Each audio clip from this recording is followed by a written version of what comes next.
Alright, YouTube gamers, welcome back to RPG Retro Reviews. This is part 2 of a two-part video on the first edition Dungeon Master's Guide.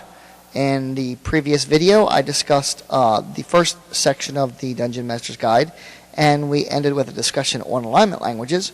And in this section, we're going to continue the discussion, and we're going to talk about magic items and the appendices of the game. So, moving on. On page 28, there is an excellent section on hirelings. Descriptions of various types, such as carpenters, leatherworkers, a limner. What the heck is a limner, you might ask?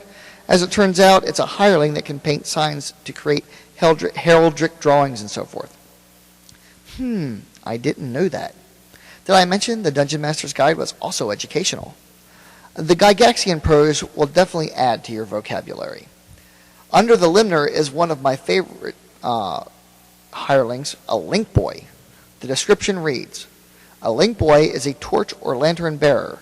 They are often youngsters, but mature men will also serve. Wow, how cool is that? You can hire a guy or a gal to carry your torch in the dungeon so you don't have to fumble with your weapon. Nice. Now, let me point out that as a DM, I tend to look at every NPC as a story opportunity. These are all great suggestions. People that the PC, through the course of their efforts as adventurers, will ultimately interact with. Who are these people? What's their story? Why are they there, other than to help the PCs? Why would some guy who is not an adventurer risk his or her life for a few gold pieces to carry a torch into a dangerous place like a ruined keep or haunted crypt? Gambling debts? Drug addiction? How will this affect the PCs? Perhaps, in the middle of the adventure, the Link Boy's bookie comes looking for him with a couple of brute henchmen to try and force him to pay up. Or maybe the Link Boy is really a member of one of those secret organizations I talked about in my previous video, looking to exact revenge on the PCs for their meddling. Who knows? What I do know is that it's a thread for an adventure. Continuing on, we'll get to about page 74 and 75, and the compat tables for the game are suddenly plopped down. Now, while this is a bit peculiar and a mite inconvenient, I can tell you that memorizing the location of the said charts was quickly ingrained in the memory of every dungeon master at the time. Even today, after not using them for over 20 years, I still remember exactly where they are. Still, it certainly motivated you to pick up the old first edition Dungeon Master screen, not only for the tables and charts that were included, but for the cool artwork on the outside that faced the players. On page 104, there is an excellent section on monsters and organization. Gary writes, as has been stressed herein, you will find that it is necessary to assume the various roles and persona of all creatures not represented by players. This can be particularly difficult in combat situations. You must be able to quickly determine what the monsters involved will do in any given situation, and this can be particularly difficult in combat situations. It is necessary that before you roll, to decide what course of action the monsters will follow before the party states what they are going to do. This can be noted in the area key or jotted down on paper. Having such notes will save you from later arguments, as it's a simple matter to show disgruntled players these orders when they express dissatisfaction with the results of such an encounter. Gygaxian prose aside, this is a very good advice, and what follows is a page of examples talking about the NPCs or monster reactions to characters in their territory, followed by what happens after the PCs leave and return. For example, the party has found a cave complex, which is the lair of an orc band.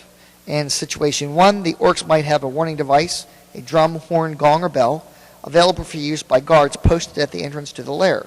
The larger the number of orcs, the greater chance that such device will be found. As soon as the attack occurs, 1 or 2 orcs will rush to inform the group that they are under attack, assuming that opportunity allows. Response to the attack will be disorganized, wave attacks being likely, with the nearest orcs coming first, and the leaders, most likely to be at the rear of the complex, coming up near the last. Some traps might be set along the complex entry. Resistance will stiffen as the leaders and ogres, if any, come up. When the party retires, there is a fair chance for pursuit, a general harassment by the boldest fighters among the orcs. And then there's situation 2, which is basically discussing what happens when the players leave or while they're gone. There is not much chance that the chaotic orcs will have sent for reinforcements, although some few losses might have been replaced by returning group members. Any damage or destruction in the cave complex will be repaired. There is a great likelihood that more guards will be on duty and some warning device ready to alert the group, as discipline will be attempted because of the attack. Response to the attack will be more immediate, and players and spellcasters will be ready. Leaders and spellcasters will be ready. If the party camped too near the orcs during the intervening week, there is a chance that the orcs might have located and raided the place. Other examples talk about a bandit camp, a fortress, and even an ant colony. Once again, not only do you get great advice for adjudicating such affairs, but certainly some ideas for adventure as well. A few pages later, the Dungeon Master's Guide abruptly leaps into a rather lengthy explanation on the construction of strongholds for player characters. For the next 3 pages, various strongholds, both above and below ground, are discussed, the cost involved, the time for construction, and so forth, and in some detail. Remember, in the player's handbook, characters, upon reaching the 9th level experience, were supposed to attract followers, but first a stronghold of some sort must be built. Then a few pages after that, lengthy discussions on handling troublesome players, integrating experienced and new players into an existing campaign, multiple characters for a single player, intervention by deities, and so forth. Gygax's feelings on troublesome players is pretty straightforward. He writes, "Some players will find more enjoyment in spoiling a game than in playing it, and this ruins the fun for the rest of the participants, so it must be prevented. Those who enjoy being loud and argumentative, those who pout or act in a childish manner when things go against them, those who use the books as a defense when you rule them out of line, should be excluded from the campaign. Simply put, ask them to leave or do not invite them to participate again." Rather harsh, but then in the next 2 paragraphs, he softened things by saying, "Peer pressure is another means by which can be used to control players who are not totally obnoxious and who you deem worth saving. These types typically attempt to give orders and instructions even when their characters are not present. Tell other characters what to do, though the character's role may have nothing to do with what the one being instructed, or continually attempt actions or activities their characters would have no knowledge of. When any such proposals or suggestions or orders are made, simply inform the group that it is no longer possible under any circumstances because of the player in question. The group will then act to silence him or her and control undesirable outbursts. The other players will certainly let such individuals know about undesirable activity when it begins to affect their characters and their enjoyment of the game. Strong steps short of expulsion can be an extra monster die, obviously rolled, the attack of an ethereal mummy, which always strikes by surprise, naturally, points of damage from blue bolts from the heavens, striking the offender's head, or the permanent loss of a point of charisma, appropriately, from the character belonging to the offender. If these have been enacted regularly, then they are not effective, and stronger measures must be taken. Again, the ultimate answer to such a problem is simply exclude the disruptive person from further gatherings. Exclusion is a rather harsh step in my opinion, but sometimes personalities and playing styles do clash. Hopefully you are playing with friends, but with meetup groups and the internet these days, it's quite possible that the assembled group of players are not well known to each other, and thus such advice is perhaps even more valid today than it was then. The enjoyment of everyone is paramount to your hobby, especially where a DM has spent many hours putting together a scenario, and everyone is eager to get to it, and one player seems bent on disrupting everything. Through the experience and maturity of certain DMs can be in question. Regardless, this all makes for interesting reading. One of my favorite parts of the ongoing campaign section of the Dungeon Master's Guide is when it gets to integrating different genres of play, such as mutants and westerns. At the time, TSR had other role-playing games out, the post-apocalyptic Gamma World, and an old western-style RPG called Boot Hill. The next several pages deal specifically with integrating AD&D with these other game systems. Not really useful on a practical level, unless you plan on digging up these old games on eBay or something, but still fun to read about. Finally, on page 120, the magical item tables are listed. One of the great things about these tables is that the value in gold pieces is also listed next to each item. Quite handy for DMs to quickly gauge the value of items when players are attempting to sell or acquire items to or from NPCs in large urban areas, or even a small magic shop in a town or something. Amusingly, set tables allow for random determination of items in the event the DM hasn't planned out for what's there. But what follows this comprehensive list of items is the descriptions of each, something that later editions would turn into whole other reference works. But here, for the next 40 pages, legendary D&D items such as the Cloak of Elvenkind, the Girdle of Giant Strength, Rings of Protection, Staff of the Magi, the infamous Deck of Many Things, with notation of using a standard deck of playing cards. And of course, I always liked to use tarot cards for this. Follow this section. The sheer number of items presented is really astounding. The section on artifacts and relics is stuffed with story ideas, with legendary items such as the Hand and Eye of Vecna, Baba Yaga's hut, the Codex of Infinite Planes, the Axe of the Dwarven Lords, and so on. Of note here is the exact powers of each artifact. They were not predetermined, but left to the DM, and in old school style, determined randomly, with each item left with blanks, supposedly for the DM to fill in right into the rulebook. This was done so that each artifact would be unique from campaign to campaign. In addition, the DM was supposed to cross off said artifact from the table when the players found it, so it couldn't be found again. The number of powers and power levels presented, making each item distinctive. Tables of powers follow at the end of this section. But be warned, the items contained here can forever and permanently alter a campaign if used as presented. But wow, what a great section for ideas. Much of the lore for artifacts are actually from Gygax's campaign setting, The World of Greyhawk. But still, things of course can be changed to suit a particular DM's milieu.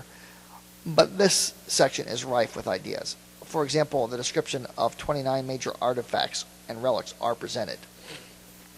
Next, we get into the appendices of the Dungeon Master's Guide, starting on page 169. There are 16 appendix chapters that cover everything from random dungeon generation to creating a party at the spur of the moment, which is exceptionally useful when at gaming conventions, or if you're playing a one-off. Appendix A, random dungeon generation, is exhaustive, starting off with 5 basic dungeon starting areas, and then listing table after table of what players might find, from the shapes of the rooms and halls to the various odors that could be encountered within. While I do not advocate actual use of this section for said purpose, if you're needing a springboard for ideas for your latest dungeon delve, this section will definitely get your creative juices flowing. There is a list of traps, magic pools and their effects, shapes of rooms, and so forth. Appendix C, random monster determination, is interesting as well. Skip directly to page 191 for the City Town Encounters table. This one is fun. A list of various encounters, the usual fare such as guardsmen, drunkards, a doppelganger, gentlemen or goodwives. A demon is a possibility. The neat descriptive paragraph for each encounters are certainly interesting as well. For example, the section on demon or devils reads, encounters must be carefully restricted, and they may be ignored entirely if desirable. For example, near an evil temple, there will be a demon or devil. A succubus may be roaming at night. A wizard may have conjured a demon, etc. Treat these encounters as highly special. Only one demon or devil will be encountered. Thank goodness, only one. I personally like the idea of a wizard inadvertently conjuring a rather nasty beastie from the lower planes and it getting loose. Then, of course, there is the infamous Harlot Encounter, which goes into surprising detail. Harlot encounters can be with brazen strumpets or haughty courtesans, thus making it difficult for the party to distinguish each encounter for what it is. In fact, the encounter could be with a dancer only prostituting herself as it pleases her, an elderly madam, or even a pimp. In addition to offering the usual fare, the harlot is 30% likely to know valuable information, 15% likely to make something up in order to gain a reward, and 20% likely to be or work with a thief. You may find it useful to use the subtable below which sort of harlot encounter takes place. Which follows then is a list that you can roll by percentile dice to determine what harlot we're facing in the party, such as a slovenly troll, a brazen strumpet, a cheap trollop, a typical streetwalker, a saucy tart, a wanton wench, an expensive doxy, a haughty courtesan, an aged madam, a wealthy procuress, a sly pimp, or a rich panderer. Notes continue on at the bottom. An expensive doxy will resemble a gentlewoman, a haughty courtesan, a noblewoman. The other harlots might be mistaken for good wives, and so forth. This is just classic, old school D&D, and certainly you can see how such encounters could end up being a springboard for an entire evening's roleplay, just from a random rolling of the die. Appendix F is a nice little section on gambling, and even includes some interesting dice games that can be played, or cards, or what have you. There's rules for using dice to simulate slot machines. Appendix G is a random table for traps, and it's worth a look at, as 48 different types of traps are mentioned. No rules are given, but this is AD&D, and it was expected that DMs would simply make it up on the fly. Appendix H is a nice list of tricks that DMs might use. Another wonderful list of things. Appendix I is a list of random tables for dungeon dressing.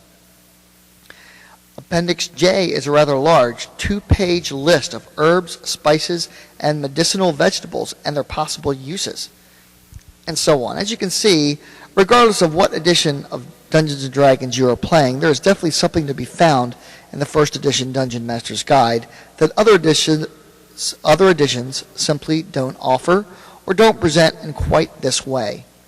And let me assure you, I only scratched the surface in this review.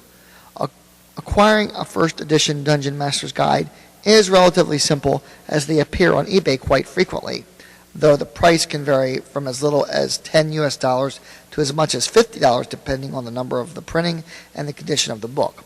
However, if you like playing Dungeons & Dragons, and especially if you frequently take the role of the Dungeon Master, it's worth looking into. I guarantee you will find something useful therein and get a real kick out of the Gygaxian prose and old school feel. Well, that's all I have for this video of Retro RPG reviews. Please comment below, tell me what you thought, and perhaps mention what you'd like to see me review in the future. My next retro video review will be on a new game actually called Castles and Crusades. In addition, I will also be starting a new series of retro RPG discussions, and my first topic will be on alignment in Dungeons & Dragons. So until then, you two gamers, thank you so much for watching, and game on!